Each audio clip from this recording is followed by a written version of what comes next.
Hello बच्चों and welcome to study with Unique. मैं Subodh sir स्वागत करता हूँ आपका आप ही के प्यारे चैनल स्टडी विद यूनिक पर। बच्चों, इस लेक्चर में हम शुरू करने जा रहे हैं मैथ्स टू 12th स्टैंडर्ड का 5th चैप्टर, जिसका नाम है एप्लीकेशन ऑफ डेफिनेट इंटीग्रेशन। अब डेफिनेट इंटीग्रेशन हम इससे पहले सीख चुके हैं बच्चों, और अब डेफिनेट इंटीग्रेशन के किस क्वेश्चन को किस तरीके से अटेम्प्ट किया जाता है ये भी हम सीखेंगे। ठीक है, इस चैप्टर में आपको ज्यादा हाई लेवल की पहली बात तो क्वेश्चन आएंगे नहीं। ठीक है, ज्यादातर आपको पूछा जाएगा कि एरिया फाइंड कीजिए कर्व का, या किसी लाइन का एरिया फाइंड कीजिए। ठीक है, वो एरिया वगैरह कैसे निकालते हैं तो मैं आपको बताऊंगा। वैसे ये सेम चीज मैंने बताई थी जब डेफिनेट इंटीग्रेशन मैंने स्टार्ट किया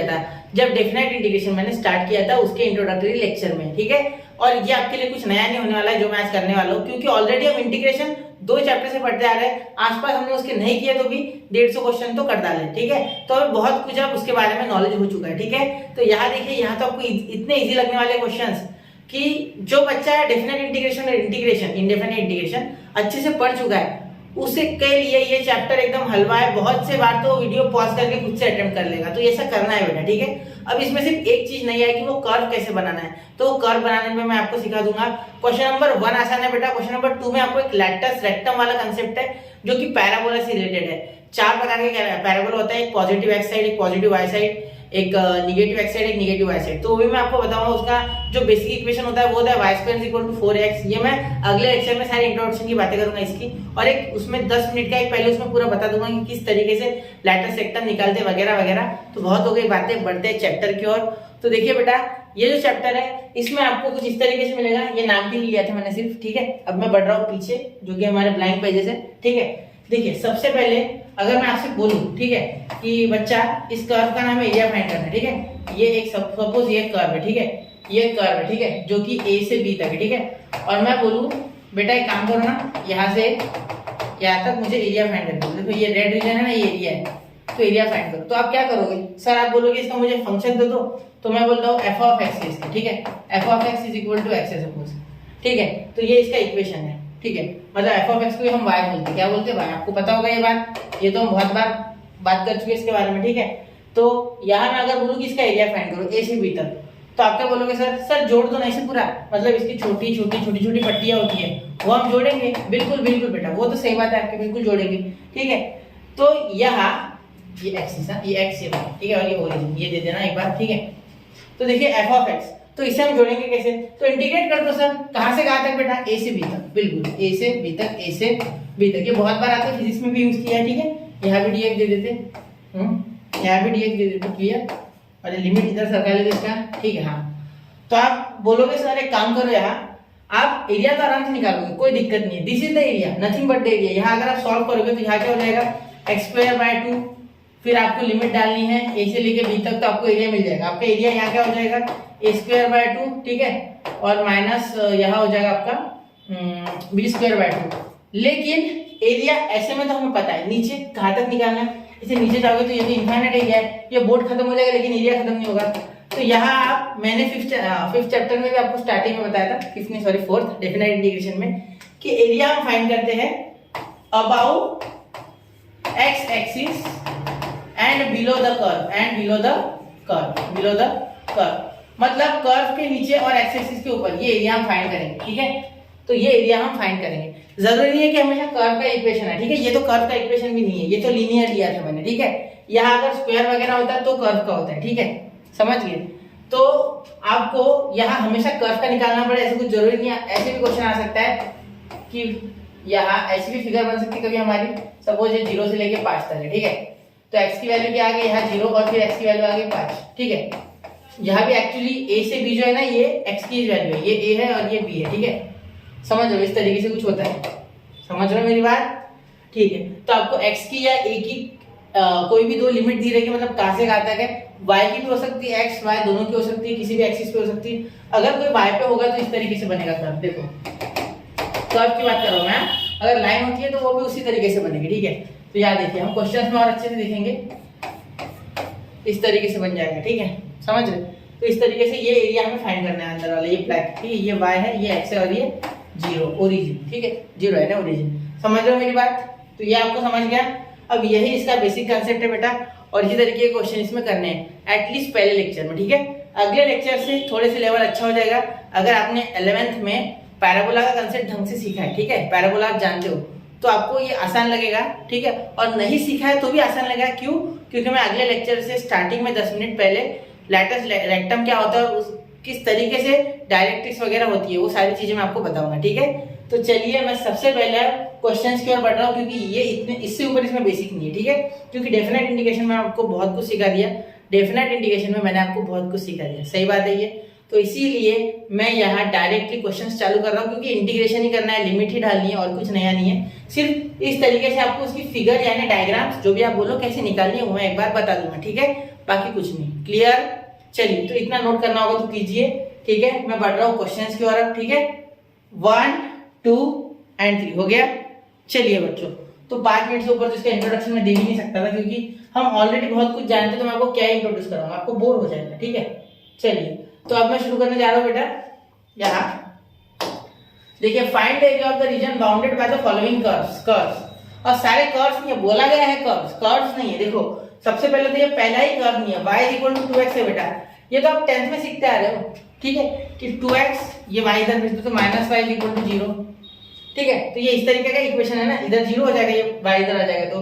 तो जब यहाँ आपने सीखा था ax + by + c = 0, लेकिन यहाँ c प्रेजेंट है नहीं, तो जब भी c प्रेजेंट नहीं होगा समझ लेना कि आपकी जो स्ट्रेट लाइन है, आपकी जो लाइन है, वो ओरिजिन से पास होगी। किससे? ओरिजिन से, ठीक है, समझ लेना है बात। क्लियर? तो ओरिजिन से ही कर्व बनेगा, ये सिंपल बात हो गई, ये समझ रहे हो आप, ठीक है। और यहाँ जब तक डिग्री 1 है तब तक याद रखना कि ये 100% जो क्वेश्चन है, ठीक है, वो स्ट्रेट लाइन के बारे में पूछा गया है, यहाँ भले कर्व लिखा हो, ठीक है। तो यहाँ देखिए ऑलरेडी पूछा गया है, find the area of the reason bounded मतलब उसके बीच में by the following curves and x axis, actually and x axis and the given lines, मतलब गिवन लाइंस भी इसमें, ठीक है, लाइंस भी गिवन है, लाइन के बारे में बोला गया, मैंने कर्व देख लिया था, ठीक है। चलिए, तो अब यहाँ सबसे पहले तो इंटीग्रेट कर लेते हैं। सॉरी, देखिए यहाँ क्या हो जाएगा बेटा, यहाँ पहले तो हम बना लेते हैं, है ना, मैं सोच रहा हूँ बना ही लूँ पहले। तो ये 0, ये देखो ये x और ये y, ठीक है, ये हो गया। अब 0 से लेके 5x पे, मतलब ये 0 से स्टार्ट हो रहा है और 5 तक जा रहा है। सपोज यहाँ 5 है, यहाँ 5 है, ठीक है, यहाँ तो ये ऐसे कुछ ऊपर हो जाएगा, ठीक है, 5 और इसके डबल है बोलते हैं, मतलब अगर x की वैल्यू 5 है तो y की वैल्यू 10 होगी, मतलब सपोज यहाँ 10 है, y का सपोज यहाँ 10 है, ठीक है। तो ये कुछ इस तरीके से, ठीक है। तो ये जो कर्व है यहाँ से यहाँ तक जुड़ेगा, मतलब ये 5, 10 पॉइंट यहाँ आएगा, 5, 10 ऐसा बोला, और ये 0, 0 ऐसे समझ लो, ठीक है। इतना डिटेल में निकालना नहीं आपको, तो डायरेक्टली लिखना भी नहीं है 5, 10, ठीक है, मैं आपके अंडरस्टैंडिंग के लिए बता रहा हूँ। देखो, तो ये हो जाएगा आपका कर्व, ये इतना एरिया आपको फाइंड करना है, ठीक है, इतना मैं डार्क कर रहा हूँ, 1 मिनट, ये वाला, ठीक है। तो देखिए, आप हो सके तो मैं यहाँ रेड कलर से कर देता हूँ मार्किंग, ये एरिया आपको निकालना है, ठीक है, ये एरिया अंडर कर्व है आपको, ठीक है, ये रेड वाला दिख रहा है। चलो, तो ये आपको निकालना है बेटा, ठीक है। चलिए, तो अब देखिए बेटा, यहाँ आप क्या सॉल्व करोगे, इजी सिंपल ही चीज है, ठीक है, जो हम सॉल्व करते थे वही करना है। ये आपकी फिगर हो गई, इसमें डायग्राम फिगर जो भी आप बोलो, ठीक है। यहाँ देखिए, यहाँ सबसे पहले क्या करना है, y = 2x लिखा है, ठीक है, x = 0 एंड x = 5, ठीक है, कॉमा देखिए लिखो, आपकी इच्छा, ठीक है। अब देखिए, यहाँ इंटीग्रेट कर देंगे, क्या कर देंगे, इंटीग्रेट, ठीक है। तो हमें ये पता है कि इसका एरिया कैसे निकाल देते हैं। सबसे पहले लिखेंगे एरिया बाउंडेड, इसे नाम भी दे सकते हैं आप चाहो तो, OAB ऐसा कुछ भी बोल सकते हैं, या मैं सिर्फ area bounded by the given line, मैं लिख दूंगा bye given line and x axis, ठीक है, आप नाम देंगे या नाम भी लिख सकते चाहो तो, ठीक है, is equal to integration of देखो 0 से लेके 5 तक लिमिट x1 x2 बोल दो, 0 से लेके 5 तक, कौन 2x, क्योंकि लिमिट अगर x की डाल रहे हो, ठीक है। तो यहाँ चाहो तो आप पहले y रखो, ठीक है, फिर यहाँ dy नहीं आएगा, dx ही आएगा, क्यों, क्योंकि x को ही इंटीग्रेट करना है ना, तो x, ठीक है, और y की जगह अगले स्टेप में आप लिख दो 2x और यहाँ dx, ठीक है।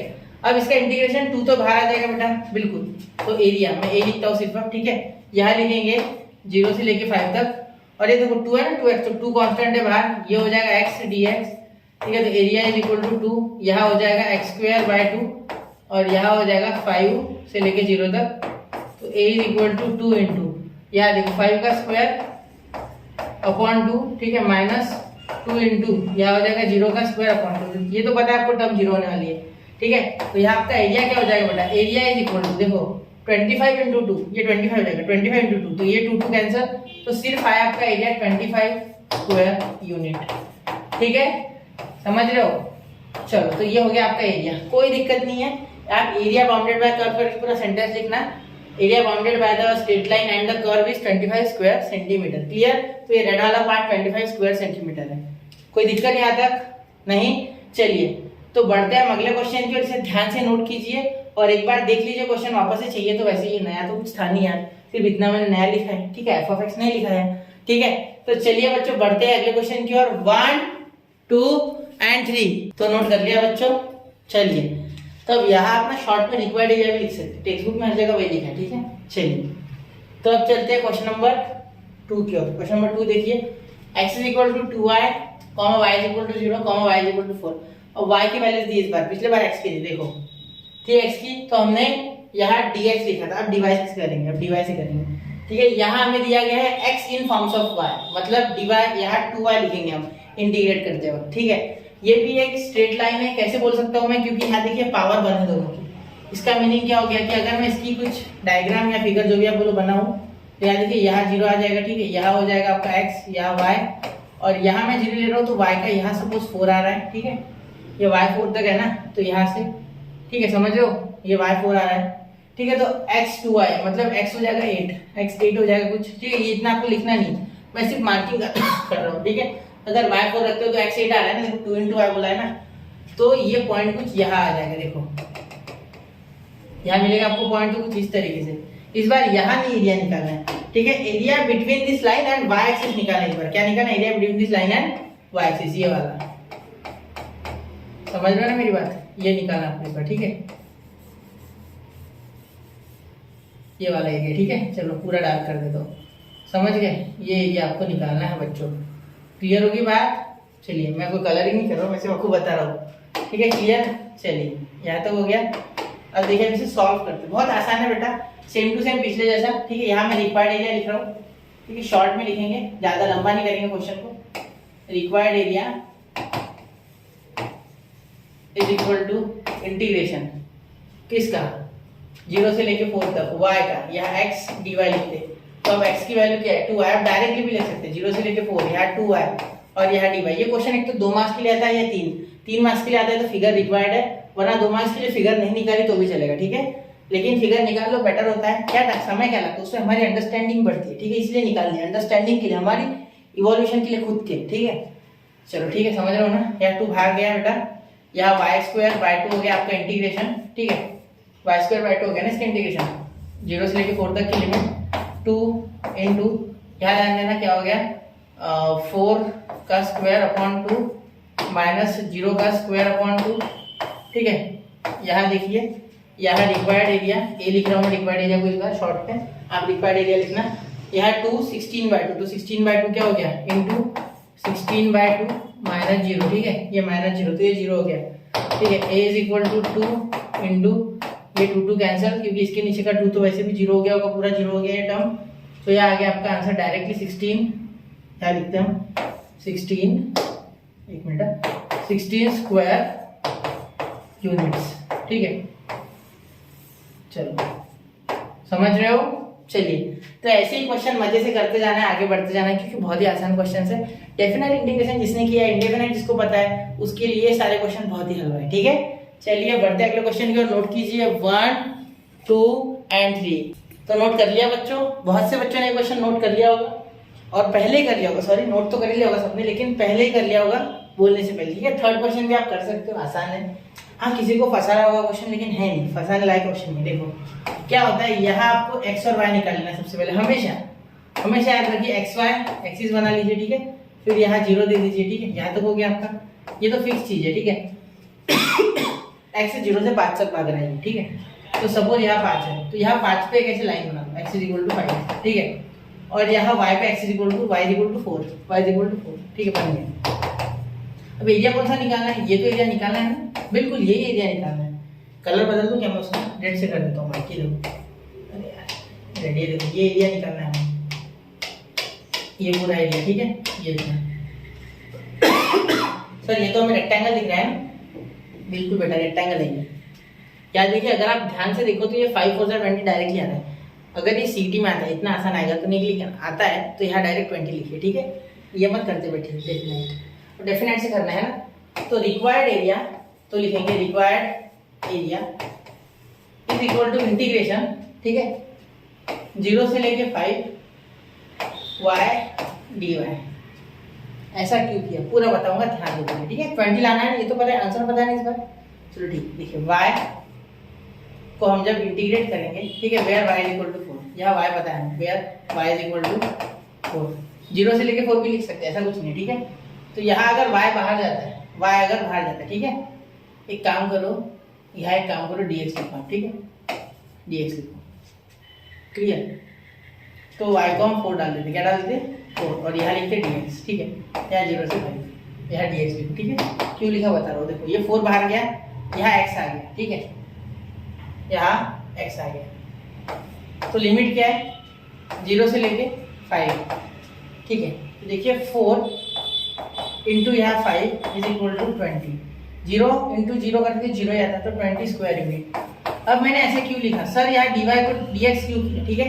जैसे मैंने देखा बेटा, जैसे मैंने देखा कि यहाँ dy अगर करता मैं, ठीक है, तो यहाँ y आ जाता अंदर, ये 4 तो मुझे लिखना है, ये तो मुझे पता है, तो 4y आ जाता, ठीक है। हाँ 4 नहीं आता, मैं यहाँ अगर लिखता dy तो यूनिट, तो यहाँ ये क्वेश्चन खत्म हो गया बेटा, ठीक है। ऐसे आप x से कैसे कर सकते, देखो मैं रफ में करके बता रहा हूँ। x से देखो, यहाँ लिमिट दोगे 0 से 4, ठीक है, यहाँ लिखोगे x dy, मतलब उसके उल्टा लिखना है जो यहाँ होता है, ठीक है। ऐसे समझ लो फिलहाल के लिए ये एरिया।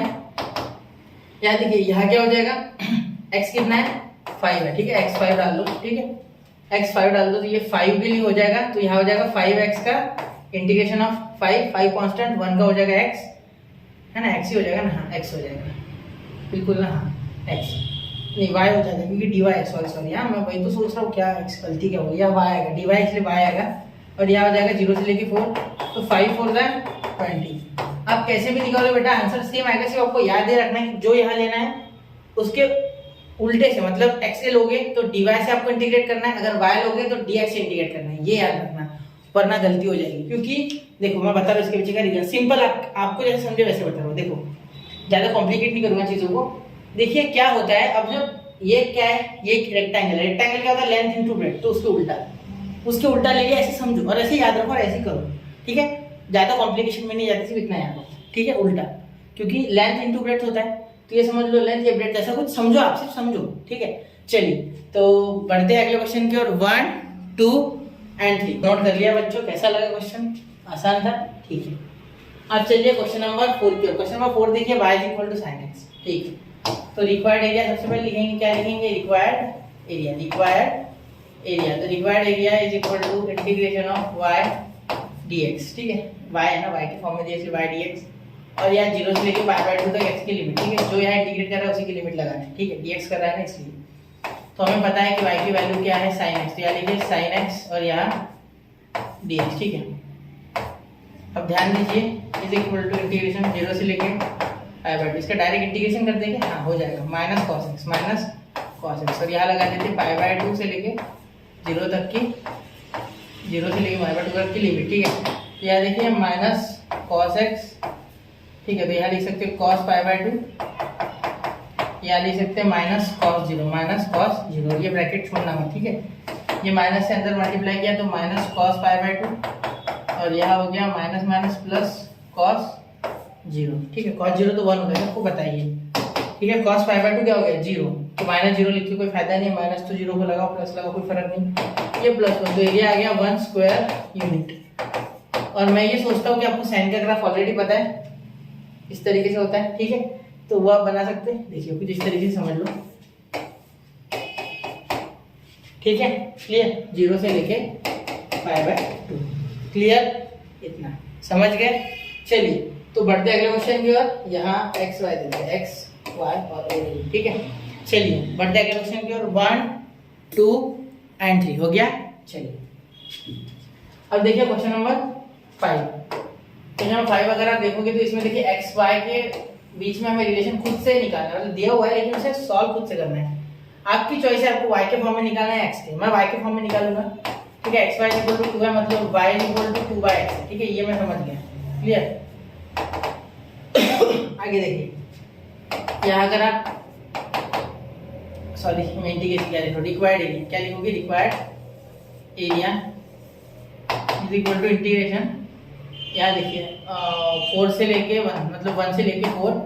ठीक है, ऐसी लिमिट लगानी वरना निगेटिव एरिया आएगा। ठीक है, अब देखिए यहाँ हो जाएगा y dx, तो y की वैल्यू क्या है, y की वैल्यू है 2/x और यहाँ dx। ठीक है, 2/x और यहाँ dx। ठीक है, अब देखिए क्या हो जाएगा, इज इक्वल टू, ध्यान देना मेरी बातों पे, 2/x हो गया ना, अपॉन था ये। ठीक है, अब यहाँ x इनवर्स ऊपर जाके माइनस हो जाएगा। ठीक है, तो 1/x का वैसे तो log x हो जाता है। ठीक है, -1 नहीं करना है हमें, क्योंकि -1 + 1 0 हो जाएगा, और आपने वो फॉर्मूले में पढ़ा है, तो मैं एक बार रिवाइज करा दूँ। x का पावर n dx का, x का पावर n + 1 अपॉन n + 1 आता है, लेकिन हमें वो n कभी भी नॉट इक्वल टू -1 चाहिए। अगर -1 होता है तो सॉल्व नहीं होगा। ठीक है, +1 0 हो जाएगा, तो 1 आ जाएगा। ठीक है, x का पावर -1 + 1 0, x का पावर 0, किसी का भी पावर 0 इज 1, तो होगा नहीं, लॉग क्या हो जाएगा, log ऑफ x, और यहाँ 2 कांस्टेंट बाहर निकाल लो।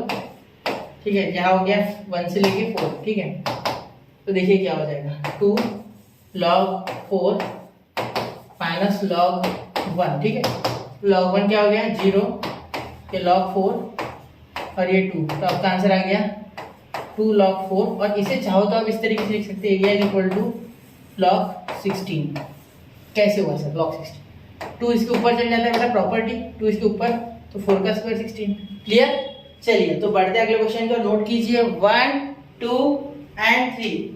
तो नोट कर लिया बच्चों, चलिए उम्मीद है आपको अच्छा मजा आ रहा है, बहुत ही आसानी से समझ रहा है सब। ठीक है, अब देखिए क्वेश्चन नंबर 6 देखिए, y² is equal to x है बेटा। ठीक है, तो यहाँ देखिए, यहाँ पहले हमें फंक्शन बनाना होगा, डायरेक्टली y² लेके भी आप कर सकते हो अगर डिवाइड हो तो।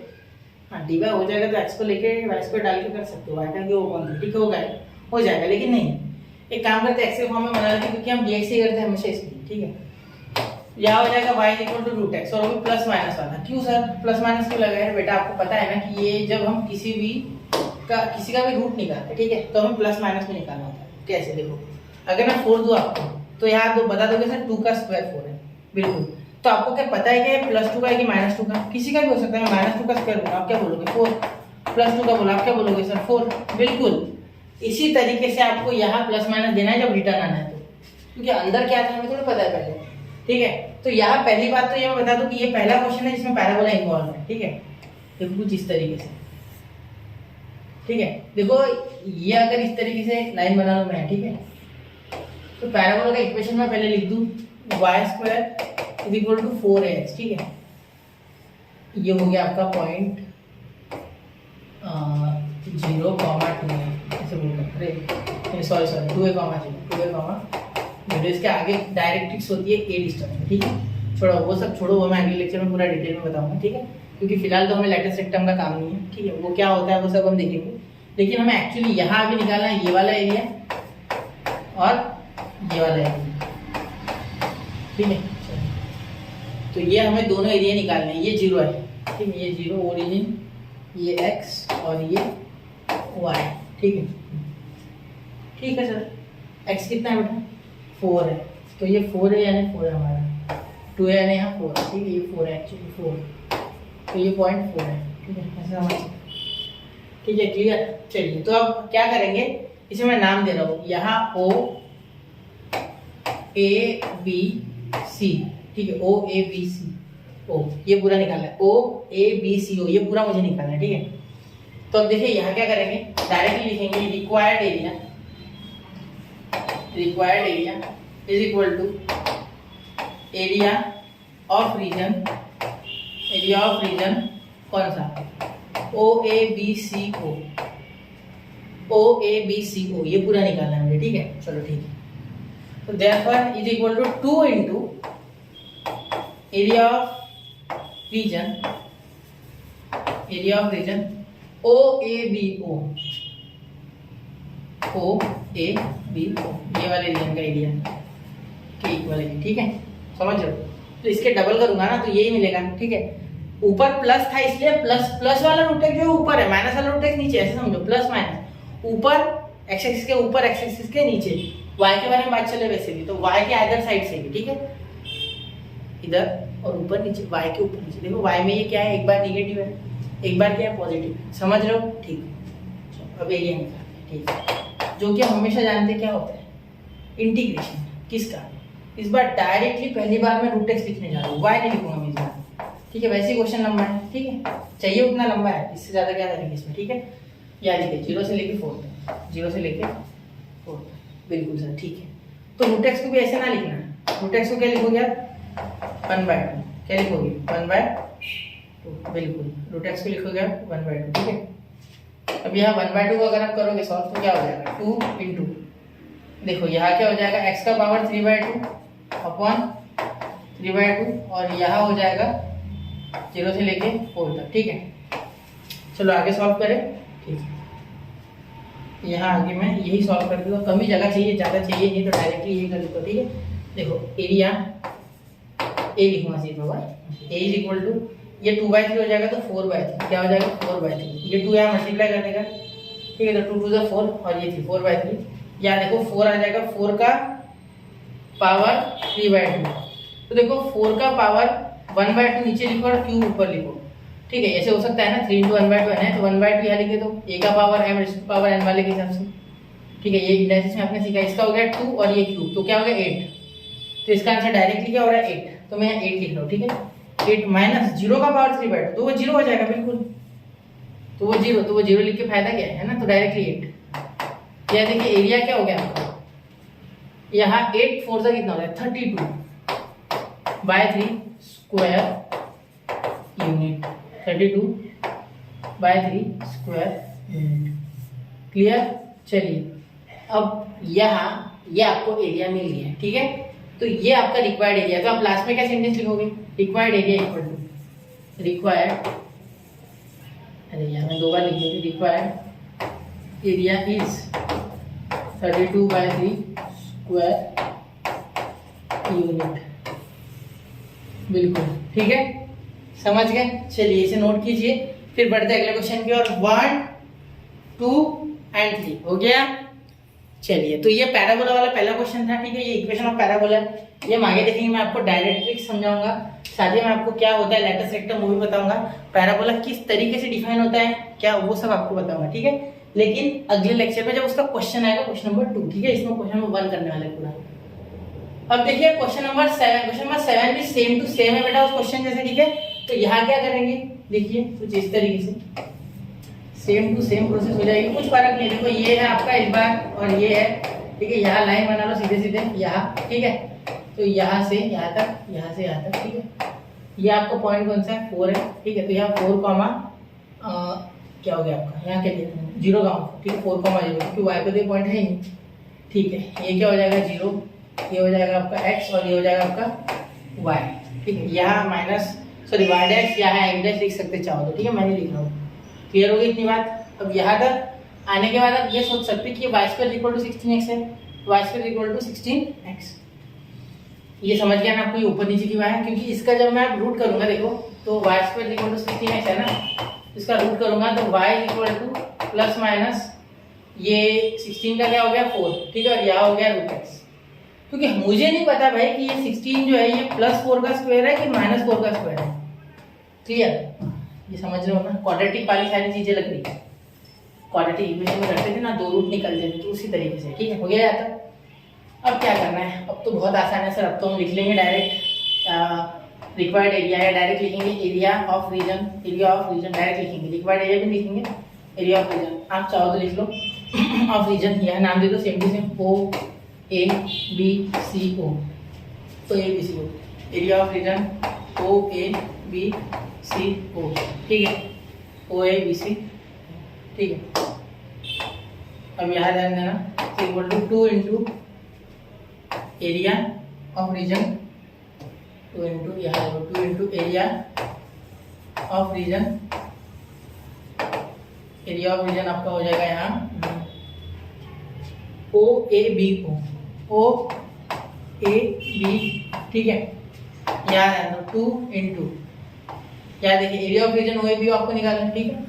तो कुछ ये इस तरीके से हो जाएगा, वो इंटीग्रेशन ऑफ 4√x, ठीक है। 4√x कहाँ से कहाँ तक, 0 से लेके 4 तक, ठीक है, और dx, ठीक है। चलो तो यार देखिए 4√x, 4 बाहर आ जाएगा तो 8 हो जाएगा, क्या हो जाएगा 8 इस √x का। तो ये तो आपको पता है x का पावर 3/2, पिछले इसमें अभी किया था हमने, नीचे भी आ जाएगा 3/2, बिल्कुल सर, क्यों नहीं, हमें पता है 0 से लेके 4 तक, ये तो सब आप चीजें जानते हो ना, अभी पिछले इसमें किया था, ठीक है। क्या लिखूंगा सिर्फ एरिया इज इक्वल टू, ये 2 ऊपर 2 8 जा 16, तो 16 और ये अपॉन 3, ठीक है। या देखो 4 का पावर 3/2, 4 का पावर 0 तो हो जाएगा 0 डायरेक्टली, देखो 4 का पावर 0, ठीक है।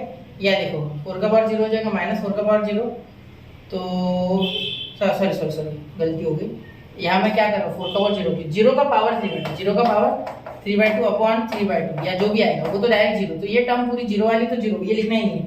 तो 4 का पावर 3/2 अभी मैंने आपको निकाला था, इसका क्यूब 8, देखो कैसे, इसका पहले स्क्वायर रूट आएगा 4 का, जो कि 1/2 है, इसका मल्टीप्लीकेशन तो उसके कारण 3 का, ठीक है। तो इसका हो जाएगा 2 और इसका क्यूब 8, ठीक है, समझा ना आपको। देखो 4 का पावर 3/2 यानी होता है, वापस से बता रहा हूँ, 4 का पावर 3 और उसका पावर हाफ, ठीक है, या अंदर हाफ लिखो तो बाहर 3 लिख लेना, ठीक है।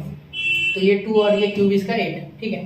तो यहाँ इंटू 8 हो जाएगा, क्या हो जाएगा 8, ठीक है। तो यहाँ 16 8 सा, ये तो पता होना चाहिए यार प्लीज, नहीं आता है, देखो क्या करना है, 16 10 जा कितना होता है 160, 160 में से 32 निकालो 32 128, अब ये समझना चाहिए यार, स्क्वायर यूनिट्स, ठीक है।